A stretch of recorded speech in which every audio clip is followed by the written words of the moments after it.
আসসালামু আলাইকুম, কেমন আছো সবাই? আশা করছি ভালো আছো, আল্লাহর রহমতে আমিও ভালো আছি আলহামদুলিল্লাহ। চলো আজকে প্রেশার কুকারও আলু দিয়ে লাল লাল ঝোল বানাই মাংসর। তো কীভাবে বানাইছিলাম হেরেই তোমার লগে শেয়ার করতেছি। হেন দেহ মাংস লয়ে লইছি কাটতে, আলু লয়ে লইছি কাটতে কুটতে সুন্দর করে ধুইয়া টুয়ে লয়ে লইছি। তো কুকারটা রেখে দিছি গ্যাসের উপরে, সরিষার তেল দেওয়া দিছি। আমি যে কোনো রান্নায় সরিষার তেল ওই করি। তো পেঁয়াজ দেওয়া দিলাম, পেঁয়াজ দিয়ে সুন্দর করে একটু ভাজা সাজা দেওয়া দিতেছি, মানে একটু ভাজা লইতেছি।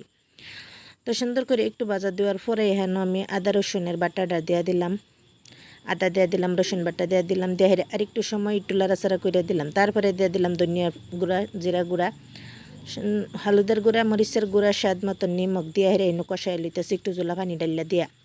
তো অল্প একটু পানি দিয়ে হেরে সুন্দর করে আমি কষাই লইতেছি। এমনি আমি কুকারে বানালে মাহাই সাহায় বহাই দিই। তো আমি আজকে মশলাটা আর কষাই লইতেছি, একটু অন্য রকমের রান্না করতেছি। তো এই যে মশলাটা আমার কষানির পরে আবার দিয়ে দিলাম মাংসহানি দিয়ে হেরে সুন্দর করে কষাই লই মাংসটা এটার মধ্যে। তো এখানে দেখো একটা আলু ভরে গেছে, কিবা জানি ভরে গেছিল দেখছিলাম না। তো এই যে সুন্দর করে এখন আমি কষাই লইতেছি মাংসটারে একটু ডাক্কা দিয়া, মানে মারছি না মুখটা, এই মানে ডাকনাটা মারছি না, এইভাবে একটু কষাই লইলাম। তো সুন্দর করে এই যে লাড়াচাড়া দিয়ে একটু কষাই টষাই লইয়া হেরে এখন আমি গোটা মশলাটা দিয়া দিতেছি, মানে গরম মশলা গোটাটা দিয়া দিলাম। তারপরে একটু লাড়াচাড়া করে দিতেছি, লাড়াচাড়া করে দিয়ে আমি একটু পানি দিয়ে দিলাম, পানি দিয়ে হেরে একটু সিটি দিয়ে দিলাম, 4-5টা সিটি দিয়ে মানে সিদ্ধ করে লিয়াম। তো সুন্দর করে আমি সিদ্ধ করে লইতেছি। এই যে কুকারটা মাইরা দিলাম, 3-4টা মানে 4-5টা সিটি দিয়ে হেরে সুন্দর করে সিদ্ধ করে লইতেছি। তো এই যে কুকারের সিটিটা মানে ঠান্ডা হয়ে পড়ছে। তো আমি দেখো কালারটা কত সুন্দর আইছে, ঢাকনাটা খুললে তো করে দেখাইলাম। একটা আলু যে কইছিলাম পড়ে গেছে, এই যে আলুটা ঘুরতেছে।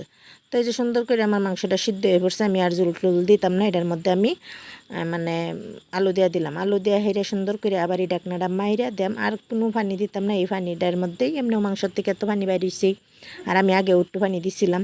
তখন সুন্দর করে আর 2টা সিটি দিয়ে দেম, যাতে একেবারে আলুর লোকে মানে মশলাগুলি মিশে যায়, আলু সিদ্ধ হয়ে যায়। তো দেখো সুন্দর দেখা যাইতেছে না, কালারটা একদম খাসির মাংসের মতন লাগতেছে না? তো কইবে তো কুকারও আবার কে রান্দা, কুকারও তো সহজই হয়। ঠিক এই কুকারও একদম সহজ, তাই আমি কুকারই রান্ধি, কারণ গ্যাসের কথা আছে না, বুঝো না? তো এই যে আমার তরকারিটা সুন্দর করে হয়ে পড়ছে, লাল লাল ঝোল হয়েছে মাংস দিয়ে আলু দিয়া। তো আমি নামাই আর হিতঙ্গরে একটু দেখাই দিতেছে। এই যে দেখো তরকারিটার কালার কত দারুণ আইছে, সুন্দর আইছে, আর একদম ঝোল, আলুর ঝোল, মানে লাল লাল মাংসর আলুর ঝোল।